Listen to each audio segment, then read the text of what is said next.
140 கோடி நம்முடைய மக்கள் தொகை கொண்ட இந்தியா இன்றைக்கு கோவிடுக்கு பிறகு பொருளாதார ரீதியாக உயர்ந்து சிறந்து வழங்கிக் கொண்டிருக்கிறோம் என்றால் அதற்கு நம்முடைய நிதித்துறையினுடைய மிகச்சிறந்த செயல்பாடு ஒரு காரணம்.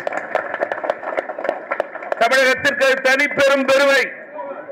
அத்தகைய பெருமை வாய்ந்த நம்முடைய மதிப்பிற்கும் மரியாதைக்கும் உரிய இந்திய திருநாட்டினுடைய நிதியமைச்சர் அவர்கள் தமிழ் மாநில காங்கிரஸ் மூப்பனார் கட்சியினுடைய அழைப்பை மட்டும் ஏற்காமல் நம்முடைய கூட்டணியினுடைய வருங்கால நன்மை கருதி வளர்ச்சி கருதி உறுதி செய்து கொள்ளும் வகையிலே தான் நீண்ட நாட்களாக மனதிலே நினைத்திருந்த பெருந்தலைவர் காமராஜரது நினைவகத்திற்கு செல்ல இருக்கிறார்கள். இன்றைக்கு மக்கள் தலைவரது 24வது நினைவு நாளிலே அவர்களுக்கு அஞ்சலி செலுத்துகிறார்கள்.